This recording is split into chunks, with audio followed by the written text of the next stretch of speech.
Sa atong mga pagbasa karon, sa unang pagbasa, ikaduha hangtod sa ebanghelyo, naghatag gid nato og assurance nga dili di ay ang kinabuhi matapos. Kini di nga atong kinabuhi mupadayon ra gyud ni siya. Munang sa mga taong nagtuo Ginoo, way kamatayon. Mutuo mo ana dili. Sige lingi ay mong tupad. Ing namutuo ko din agyod ka mamatay. Ing na. Oh. Kay ang kinabuhi mo padayon.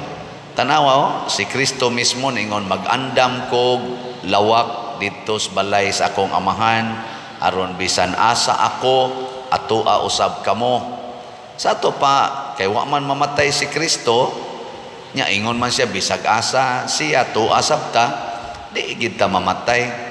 Mo nang dili gid angayan nga mahadlok ta aning kamatayon. Nya unsa may mga timaan nga nahadlok kas kamatayon, kana gyung masuko. Masuko. Kinsa ninyo dinhi ang muingon sugod karon pader din ajud ko masuko ta sa kamo. Gusto gid ay mong mamatay. Mao na ron kanang gubat ang mga sundao ug ang mga kaatbang nila sama ng Israel, Hamas, Palestina, Russia, Ukraine ug uban pang mga lugar nga naggubat. Ang pagtuo gid ana nila patyon tika para di ko mamatay. Kay nituo man sila nga mamatay gid ta. Mo nang patyon tika aron di ko mamatay.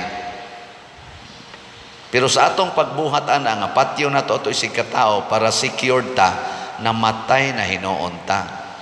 Matud pa sa ikaduhang pagbasa, kinsa may makapahimulag nato sa gugma sa Dios, kini manggong gugma sa Dios mga igsoon, mao ni siya hinungdan nganong nataw ta, nabuhat ang tanan tungod sa gugma sa Dios. Kinsa niyo dinhi ang wa moagi og sexual activity sa atong parents?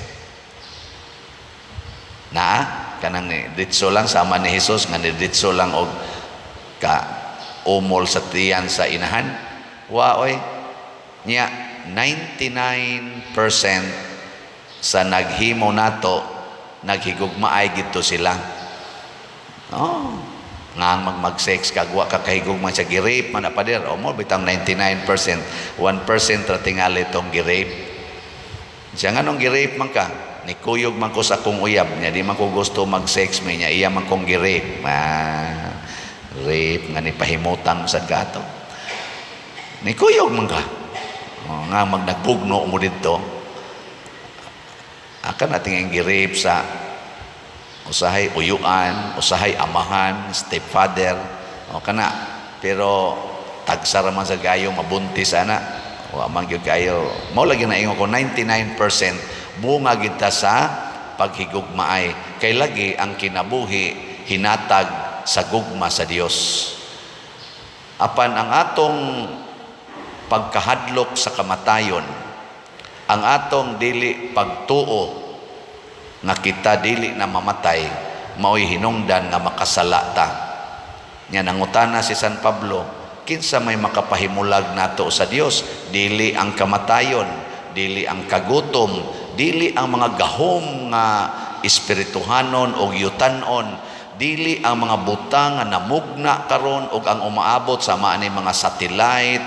Wa pa ta kahibaw mga 10 years from now unsa nakaha ang mga butang nga mamugna sa kalibutan. Tingalig manglupad na ang mga tao mura nag mga ungo. Na naman aron sige naman aron, sige namang experiment nga itaod lang na nimong maong butang makapalit ka na lupad na ka. Wala mo kita ana mga salida-salida kana mga karton-karton. Naman agud manglupad yan. Na naman aron gihimo naman na may mga testing-testing. Dili lang kayo layo og maabutan. Ana, pero moabot yung panahon nga moadto kag Manila, ikaw na lang. Adto na ta magbanggaay sa babaw, mura na tag mga sayaw, magkabanggaay na ta dito. May man langgam kay abdik magmata niya. Kita usahay, di man ta abdik. Magbutang na sa tag-sensor. Aron dili ta magkabanggaay dito sa panganod. Ana. Moabot ginang panahon na.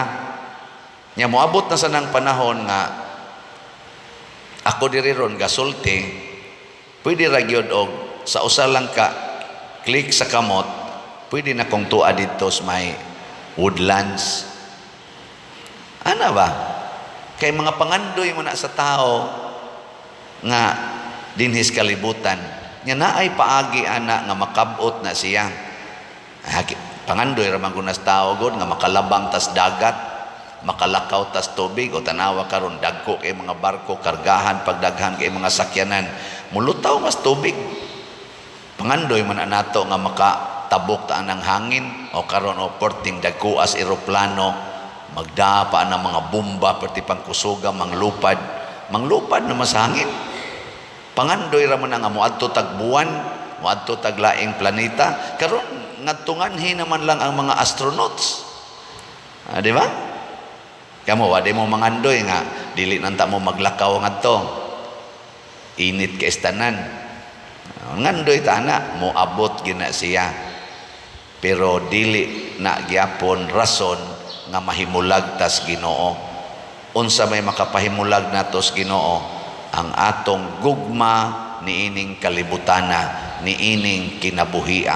Kana bang ang tanan natong himuon pulos na lang gyud pagpreserbar aning kinabuhi nga temporaryo nga ato karong pahimuslan. Temporary existence gitawag ni og mortal life. Kining ato dinhi mortal pero part nato na ay immortal. Nya unsa may makapawala ana gikan sa Ginoo? Ang sala. Igilingi ay mong tupad na kaysa pangutan na ba? Nya moingon gani naa patay ka.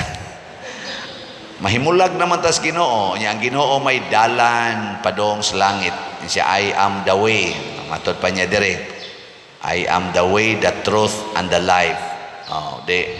Mahimulag ta tungod sa sala. Nya unsa may hinungdan nga nakasata kay di na ta gustong mamatay. Munang dali kita masuko. Ana. Kay di man ka gustong mamatay. Unsay ikaduhang timaan nga ang tao nituo nga di na siya mamatay. Unsa man? Kusog kay na siya manghatag. Hatag gid tanan. Muna ingos Kristo, sell everything you have and give it to the poor. Ihatag gid na tanan. Kay ngano man kining kinabuhi wa ni siya kapuslanan basta magsigit tag gunit anang naang lumalabay nga butang. Kana bitang musaom ka ngadto lawom tubig nya mugunit ka didto sa kananaang bato. Unsa may mahitabo nimo? Di ka kabalik ngadto babaw. Nya kay di na makakabalik sa babaw, unsa may mahitabo? Patay ka. Mutungagi ka ngadto, buhi gid kuan bato. Ako bitaw di kay ko ka maumulangoy, adi man jud ko ka maumulangoy sa tinud-anay. Nya nag fishing immersion ko. Nya giingnan ko katong seminarista pa ko ba. Nanguha mi ana kana mga unsa nang ilang pile-pile, mga bato, mga ligid, mga kuan niya adto dito na kanang mga ito. Nya ingos tatay nako nga katong mananagat. Ali Chris, magkuanta ato ring unsa na kanang pugaron unsa na kanang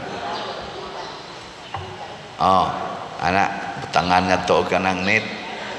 Nya kuan man mga duha man kadupa ang giladmon ingon siya tabang na kog kuha aning bato saom na akong tatay dito tunga dako kay bato labay nga to saom na sad ako saom dayon ko gunit ko atong bato nga kadako di man ko kadaog tunga na sad ko way nada saom na sad ko kadto na sang kahoy murag yakal akong gunitan di man gyapon ko katunga ako na sang buhian tunga na sad ko wa gyud koy nakuha. Wadyo ko'y natabang sa kong tatay. Usay, galisod pa kong abot nga dos laom, inig saom. Dito na lang kustomoy sa baling oy katong nanood na nga to ang mga isda ba. Gasige na lang ko yun. Hala, kanindot. Gasige lang kong tulpok-tulpok. Dito sumabaw ba? Dito sumabaw.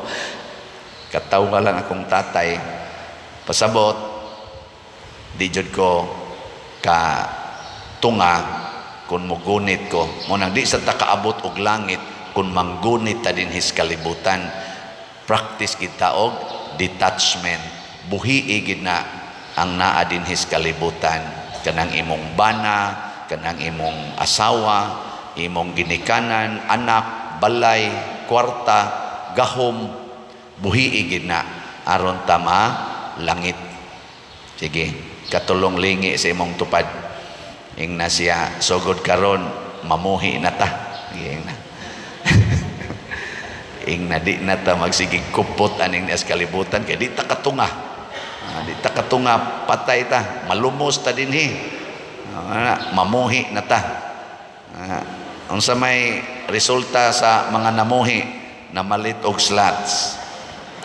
Mo ni ako murong i-update sa atong slots, bunga ni sa mga namuhi na inibuhi og tag 1,000, na inibuhi og 100, na inibuhi og 500,000.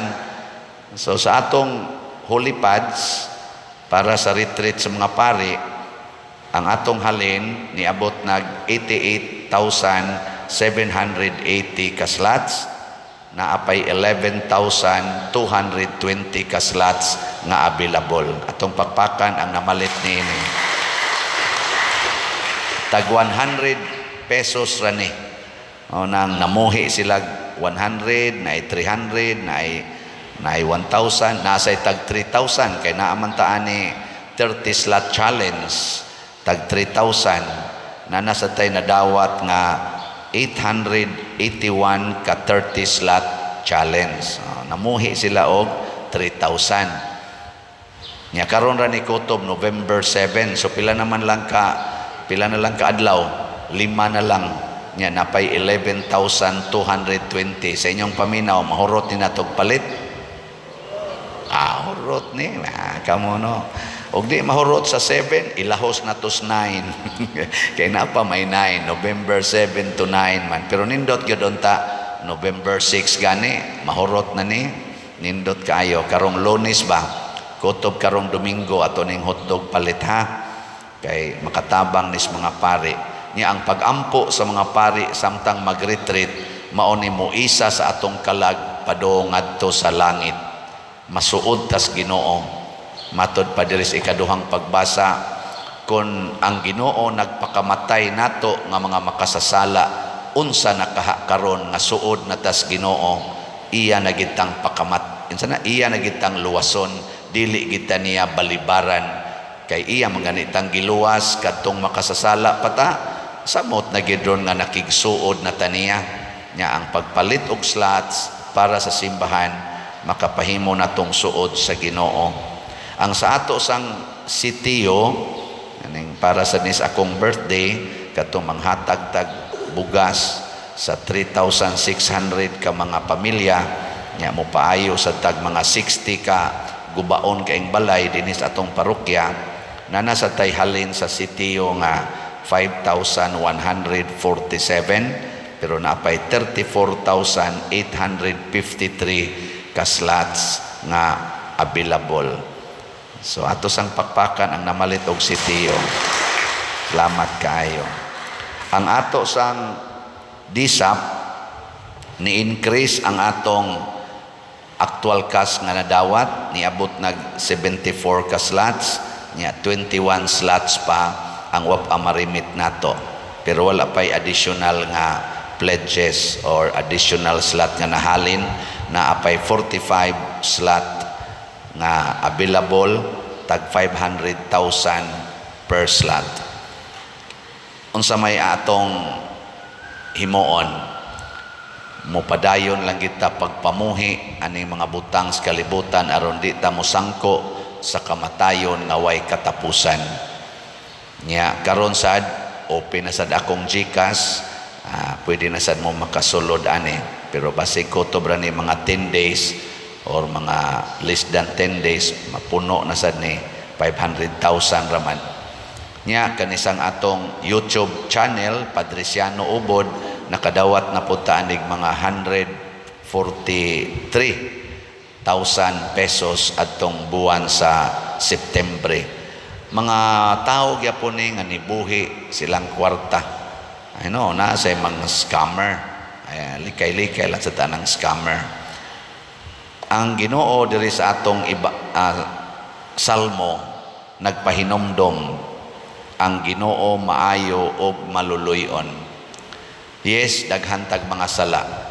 Kaako, kamo naamoy sa, ako nasa ko'y sala. Pero ang Ginoo maayo og maluluyon. Every time nga muduol ta niya samtang buhi pata, automatic yun ang iyatang pasayloon. Kay maayo siyag maluluyon. Nya kung mamatay sa ta nga dunay dala nga gamayng mga sala nga dili angayang ibutang ta sa impierno, adto ta ibutang sa purgatorio. Matod pa ni San Juan sa iyang unang sulat, duna may mga sala nga dili ikamatay, duna say sala nga ikamatay. Ato nang gitawag og venial sins ang dili ikamatay, nga ang ikamatay mortal sins. Kung mamatay tang naay mga venial sins adto sa tas purgatorio, nya tungod kay ang Ginoo maayo man og maluluyon ang mga pag-ampo sa mga buhi pa. Kay part man ta sa gitawag og the whole body of Christ. Kita may gitawag og militant church. Nya naa sa ang nas purgatorio gitawag og suffering church. Ang tuas langit gitawag og triumphant church. Ang mga pag-ampo sa militant church makatabang sa naa sa suffering church. Ang mga pag-ampo sa triumphant church, ang mga santos, ang ilang intercession, makatabang sa natong mga militant church. So kita'y mutabag ampo para sa tuas purgatorio. Ang tua na sa langit, sila na sa imo ampo para nato nga padong pang mamatay din his kalibutan. Militant. Patyunon ang tawagan na. Patyunon. Ingon sila di pa diri nagpanaw. Ako di ko ganahan mo tawagan ng magpanaw, patyunon. Kay nindot nang maghuna-huna ka nga patyunon ta dinis kalibutan pero tu ay sunod. Tay sunod gitawag og triumphant church. Pwede sa tagmahasulod sa suffering church, pero mas nindot gyud nga di ta masulod sa suffering church. Britson atas triumphant church. Unsaon man buhii gyud ang tanan nimong gikuptan aning kalibutana, buhii sila according to God's standard. Unsaon man itabang sa simbahan, itabang sa mga kabos. Nya dinhi simbahan itabang pinaagis pag-donate. Nya sa ato dinhing parokya kaning ato mga slots. Ug adto kaslaing simbahan naasad sila'y pamaagi dito unsay mga paagis donation hala donate dito. Muangkon bakag usa ka lingkuranan kay nag-fundraising para sa lingkuranan, muangkon baka pagpalit anang na ang mga kinahanglanon sama anang sound system kay dako-dako kag kwarta, mga electric fans kay limuot kaayo. Hala i-donate na dito, buhiin ang kwarta nimong siging tigom diha. Nga dinis ato holy pads, sitio og disap ang atong mga slots. Kadindot kung ato ning i-focus ang atong kaugalingon niini. Wala na gyud tay kamatayon, pirmi na tang buhi. Bisan og di pa ata mamatay, ang atong kinabuhi mura nagtuas langit. Maghatag og kalipay sa uban, nya permanente sa tang malipayon bisag daghan pang mga problema. Kay nothing can separate us from the love of Christ. Nya kadtong naa sa love ni Kristo kanunay gid nang malipayon. Kay ang gugma maghatag gid nag kalipay. Last night naghimo ta og look-alike saint. Nindot kay sila tan-aon, mga santos o mga naong ilang pakita ang kinabuhi sa mga santos. 17 sila kabuok. Ana, naiuban makalahos og istorya, ang uban sa di sad kalahos og istorya. Pasabot ila ra gitong gi-memorize o niya acting lang. Pero naa sa dito yung mga nakita nako nga sincero kayo. Sincero kay sa ilang pag-act sa kinabuhi sa usa ka santos nya gipangutana to nakong nasikan maghimuay lang in taon siya kandila. Batan-on siya pero maghimo siya kandila para makatabang sa pagpangwartas ilang pamilya. Ana, nya siya ay nagdaa sa life ni Saint Luke. May sa kanyang pagkasulti, kay mura magiyang gibutang siyang kasing-kasing. Nya siya paginasikan, so nakadawat siya 3,000 sa iyang pagkamaayong musulti, nasikan pagyod 8,000. Nya ako din siyang gipangutana, unsa may mong isulti karon? Ingon ni siya, dako na kay ikatabang sa among kapilya, Father. Wa siya maghuna-huna nga, madi na jud ko kapanghimog kandila ani pila ka adlaw. Ang iya, dako nig ikatabang sa among kapilya, Father. Nakaana ko nindutag mapari ning bataa. Basim pa di ay. Okay, mura bagparionon to siya naong, di pa sa katuyawanon sa tinudan ay, pero bang ang hunahuna niya ba pirming naa sa simbahan, bisan sa iyang kalisod gahuna-huna siya sa simbahan. Kana mo'y mga di gyud mahimulag sa kalipay ni Kristo. Nindog na ta.